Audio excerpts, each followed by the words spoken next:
6 du règlement sur le projet de loi organique relatif au renforcement de l'organisation des juridictions et nous allons écouter M. Jean-Louis Masson.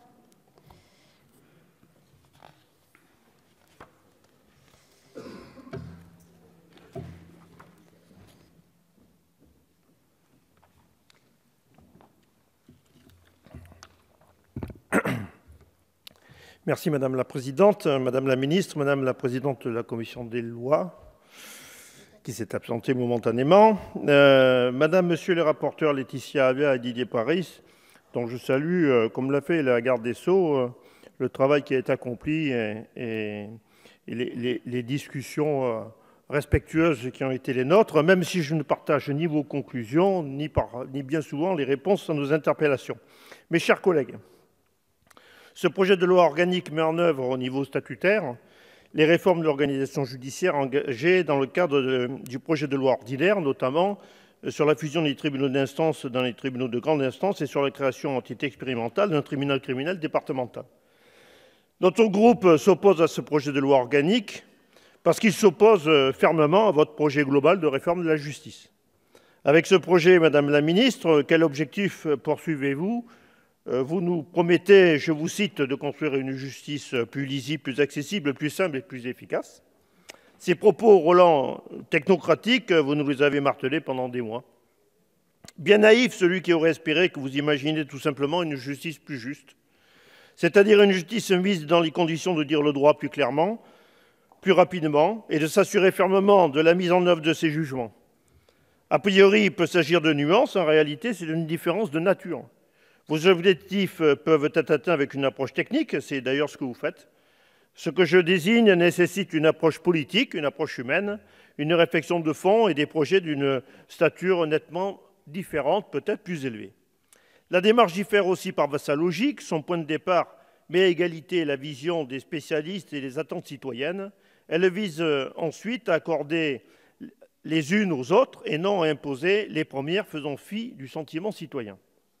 Fort de vos certitudes et de votre majorité introuvable, vous pouviez l'ignorer avant la démarche du grand débat, mais aujourd'hui, la redécouverte, ou plus exactement la découverte des vertus de la délibération, de l'écoute citoyenne, des vertus de l'expérience de terrain devrait remettre en cause votre approche.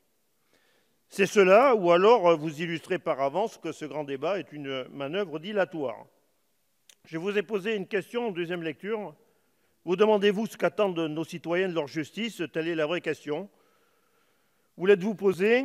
Depuis que vous êtes garde des Sceaux, vous êtes-vous demandé une seule fois ce que souhaitaient les Français dans ce domaine? Vous répondez oui, mais ce n'est pas ce que nous entendons dans nos territoires. Que veulent nos concitoyens? Rien de plus simple en vérité. Ils attendent que le droit soit dit rapidement quand ils vivent un conflit. Et s'ils sont victimes d'une infraction pénale, ils espèrent que le jugement soit exécuté avec diligence, à défaut de l'être immédiatement, et que les peines prononcées soient effectives. Ces dires de profanes ou ces dires de citoyens peuvent être marqués au sceau du bon sens.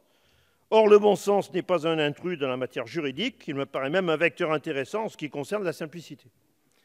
Quoi qu'il en soit, vous ne pourrez plus gouverner la France en méprisant à ce point les sentiments ou les ressentiments des Françaises et des Français. Nos citoyens s'élèvent contre l'affaiblissement, l'éloignement et la complexité des services publics.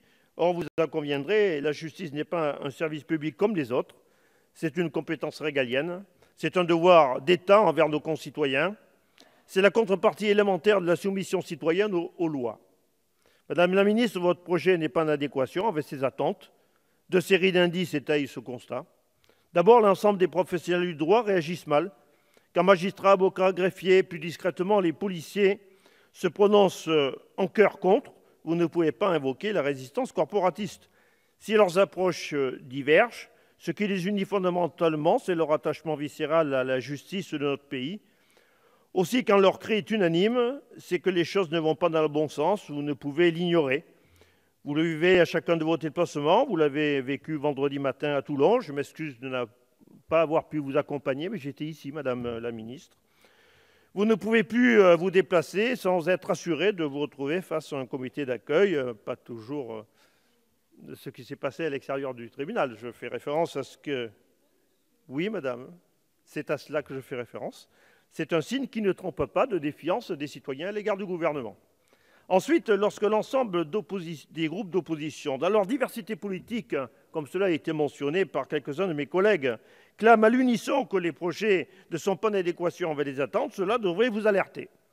Cela devrait vous faire prendre conscience que vous touchez à des principes qui transcendent les engagements partisans, c'est-à-dire à des principes profondément républicains. À maintes reprises sur divers sujets, la fiscalité, la mise à l'écart des élus ou des institutions locales, nous avons dit ici, chacun avec nos sensibilités diverses, que vous faisiez fausse route. Sourds à nos avertissements, vous avez plongé le pays dans une crise dont vous ne parvenez pas toujours à le faire sortir. Combien d'actes encore avant que nos concitoyens, nos entreprises, nos commerces puissent à nouveau connaître des samedis sereins? Pensez-vous vraiment que votre projet de réforme de la justice satisfasse les Françaises et les Français, satisfasse la nation que nous représentons ici dans cet hémicycle? Un hémicycle chargé d'histoire, une Assemblée nationale qui s'est tant battue pour faire respecter notre idéal républicain. Nous pouvons être fiers d'y siéger, mais nous avons un devoir sans appel, celui de débattre et de dire les choses. Et aujourd'hui, le mien est de vous dire que les Républicains considèrent que votre projet n'est pas bon, est inabouti et ne correspond pas actuellement aux attentes ni des professionnels, ni des Françaises et des Français. Certes, ces derniers ignorent la teneur de ce projet, mais quand ils vont découvrir la justice de demain, ils n'auront pas de mots suffisants pour vous exprimer leurs reproches. Et ils auront raison.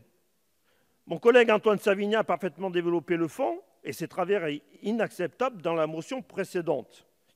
Éloignement du juge, déshumanisation des procédures, justice algorithmique, effacement de la justice de proximité, fusionnement des tribunaux, disparition des jurys populaires pour un certain nombre de crimes, précarisation des droits pour les plus faibles, renoncement à construire le nombre de places de prison qui sont nécessaires et sur lesquelles s'était engagé le candidat Macron, budget insuffisant, même si effectivement il y a des abondements, mais vous savez fort bien que nous sommes partis de très bas et que donc ces abondements ne permettent pas à la justice française de retrouver l'équilibre par rapport aux justices allemandes ou anglaises, par exemple.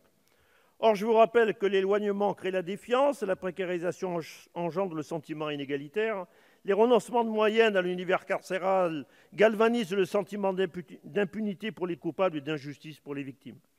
Autant d'ingrédients propices à donner du corps à la défiance généralisée, exprimée tant à travers la crise des Gilets jaunes que dans une innombrable littérature de sciences politiques ou d'études d'opinion.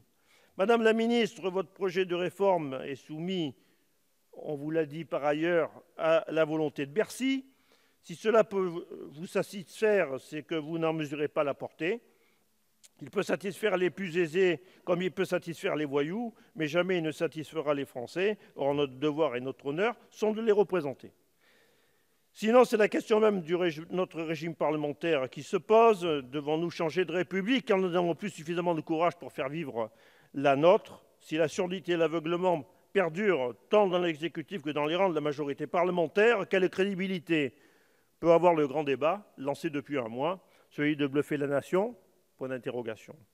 Celui de soulager temporairement les inquiétudes sondagières présidentielles? Deuxième point d'interrogation. Nos collègues du Sénat ont fourni un travail remarquable sur les projets de réforme de la justice. Allez-vous, mes chers collègues de la majorité, balayer d'un vote obtus ce travail qu'ont fait les sénateurs? Ne faites pas preuve de sectarisme, acceptez la main tendue sans arrière-pensée politicienne, vous le devez aux Françaises et aux Français. Vous l'avez fait pour la proposition de loi sur les casseurs sous l'impulsion gouvernementale. Nous avons repris sinon l'intégralité de leurs propositions, du moins une immense majorité d'entre elles. Certains ont d'ailleurs enfin fait montre de la valeur qu'ils accordaient à leurs convictions personnelles parmi vos rangs. Vous pouvez franchir un nouveau pas en démontrant que le sens de votre vote ne dépend pas de l'orientation de la vision gouvernementale. Gagnons du temps, cessez de vous soumettre, votez en votre âme et conscience de représentants du peuple, ce qui est bon pour le pays, plutôt que ce qui sert la tactique parfois brouillonne, souvent floue, presque toujours confuse de l'exécutif. Le président Ferrand vous a rappelé l'indépendance qui est la nôtre, nous, Assemblée nationale. Il a nommé au Conseil constitutionnel la personne de son choix et non celle qui servait les plans politiciens de l'Élysée. Les présents textes constituent une occasion supplémentaire de vous révéler dans le rôle que les institutions vous attribuent, mes chers collègues de la majorité, un rôle que vous avez jusqu'à présent peut-être sous-estimé. Vous êtes le représentant de la nation et non les supplétifs dociles du pouvoir exécutif. Les Français vous regardent et vous jugent, et à travers vous, ils jugent la représentation nationale et son rôle dans l'équilibre des pouvoirs. Je vous appelle à voter cette motion de renvoi en commission et vous remercie de votre écoute attentive. Je vous remercie, monsieur le député. Nous allons écouter les explications